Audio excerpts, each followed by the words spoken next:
السلام علیکم ناظرین، اعوذ باللہ من الشیطان الرجیم، بسم اللہ الرحمن الرحیم۔ آج کا عنوان ہے ایمان کا بیان۔ حدیث شریف ہے کہ حضرت ابو ہریرہ رضی اللہ تعالی عنہ سے روایت ہے کہ رسول اکرم صلی اللہ علیہ وسلم ایک دن صحابہ کرام میں تشریف رکھتے کہ اتنے میں ایک شخص آیا اور عرض کیا، اے اللہ کے رسول، ایمان کسے کہتے ہیں؟ آپ نے فرمایا، ایمان یہ ہے کہ تم دل سے یقین کرو اللہ تعالیٰ پر اور اس کے تمام فرشتوں پر اور اس کی تمام کتابوں پر اور اس سے ملنے پر اور اس کے تمام رسولوں پر اور قیامت میں زندہ ہونے پر۔ پھر اس شخص نے عرض کیا، اے اللہ کے رسول، اسلام کیا ہے؟ آپ نے فرمایا، یہ اسلام ہے کہ تم اللہ جل جلالہ کی عبادت کرو اور اس کے ساتھ کسی کو شریک نہ کرو، اور فرض نماز پڑھو اور زکوٰۃ ادا کرو اور رمضان کے روزے رکھو۔ پھر اس شخص نے عرض کیا، اے اللہ کے رسول، احسان کسے کہتے ہیں؟ آپ نے فرمایا، تم اللہ تعالیٰ کی اس طرح عبادت کرو کہ گویا تم اسے دیکھ رہے ہو، اور اگر یہ کیفیت نہ پا سکو تو اتنا تو کرو کہ وہ تمہیں دیکھ رہا ہے۔ پھر اس شخص نے عرض کیا، اے اللہ کے رسول، قیامت کب آئے گی؟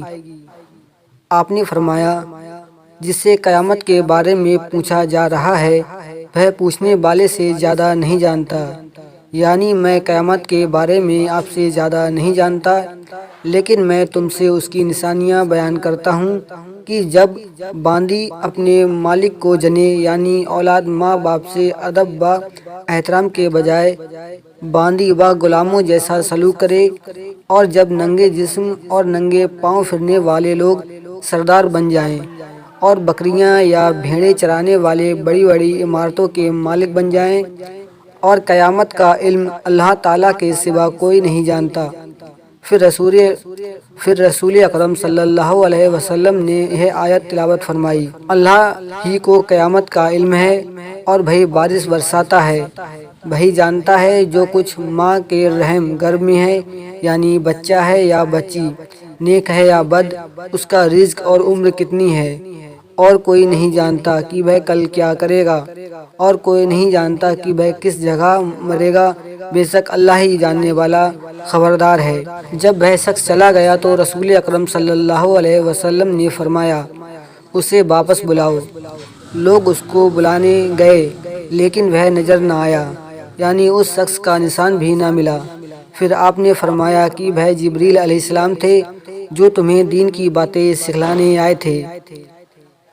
دوسری حدیث شریف ہے کہ حضرت طلحہ رضی اللہ تعالی عنہ سے روایت ہے کہ نجد والوں میں سے ایک شخص رسول اکرم صلی اللہ علیہ وسلم کی خدمت میں حاضر ہوا، جس کے بال پریشان اور بکھرے ہوئے تھے، آواز کی صرف گنگناہٹ سنی جاتی تھی، سمجھ میں کچھ نہیں آتا تھا کہ کیا کہہ رہا ہے۔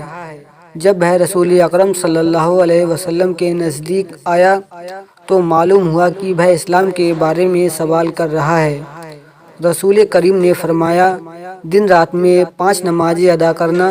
اس نے پوچھا، ان کے علاوہ میرے اوپر اور کوئی نماز بھی فرض ہے؟ آپ نے فرمایا، نہیں، البتہ اگر تم نفلی نمازیں پڑھنا چاہو تو پڑھ سکتے ہو، اور رمضان کے مہینے کے روزے رکھنا۔ اس نے پوچھا، مجھ پر رمضان کے علاوہ اور کوئی روزہ بھی فرض ہے؟ آپ نے فرمایا، نہیں، البتہ اگر تم نفلی روزے رکھنا چاہو تو رکھ سکتے ہو۔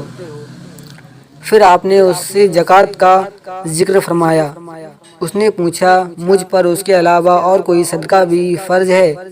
فرمایا، نہیں، البتہ تم نفلی صدقہ کرنا چاہو تو کر سکتے ہو۔ پھر وہ شخص جانے لگا تو جاتے ہوئے کہہ رہا تھا، اللہ کی قسم، میں نہ ان عبادتوں میں اضافہ کروں گا اور نہ ہی ان عبادتوں میں کمی کروں گا۔ تو رسول کریم صلی اللہ علیہ وسلم نے فرمایا، اگر یہ اپنے قول میں سچا ہے تو اس نے کامیابی حاصل کر لی۔ وضاحت: عبادتوں میں کمی بیشی کیے بغیر سنت کے مطابق ادا کرنا جنت میں داخلہ کا ذریعہ ہے۔ حدیث شریف ہے کہ حضرت ابو ایوب انصاری رضی اللہ عنہ سے روایت کرتے ہیں کہ ایک شخص رسول اکرم صلی اللہ علیہ وسلم کی خدمت میں حاضر ہو کر عرض کرنے لگا کہ مجھے کوئی ایسا عمل کام بتائیے جو مجھے جنت کے قریب اور جہنم سے دور کر دے۔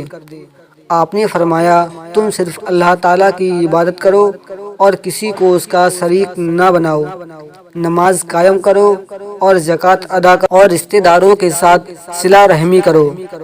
جب وہ واپسی کے لیے چلا تو آپ نے فرمایا، اگر یہ شخص ان باتوں پر عمل کرنے والا ہوا جن کا اسے حکم دیا گیا ہے تو ضرور جنت میں جائے گا۔ وضاحت: اگر ہم بھی اوپر ذکر ہوئے کام کریں تو جنت ہمارا بھی ٹھکانہ بن جائے گی انشاءاللہ تعالی۔ اور حدیث ہے کہ حضرت جابر رضی اللہ عنہ سے روایت ہے کہ نعمان بن کوکل رضی اللہ عنہ رسول اکرم صلی اللہ علیہ وسلم کی خدمت میں حاضر ہوئے اور عرض کیا، اے اللہ کے رسول، اگر میں فرض نماز پابندی سے ادا کرتا رہوں اور حرام کو حرام سمجھوں یعنی اس سے بچوں اور حلال کو حلال سمجھوں یعنی اسے اختیار کروں تو کیا میں جنت میں جا سکوں گا؟ آپ نے فرمایا، جی ہاں ضرور، یہ عمل کرنے سے جنت تمہارا مقدر بنے گی۔ دوستو، جیسا کہ ہم سبھی جانتے ہیں کہ اسلام کے بارے میں سیکھنا اور جاننا ہر عورت و مرد پر فرض ہے۔ تو ناظرین، ایسے ہی اسلام کے بارے میں اور اضافہ کرنے کے لیے آپ ہمارے چینل سبسکرائب کریں اور ویڈیو پسند آئی ہو تو ویڈیو کو لائک کریں۔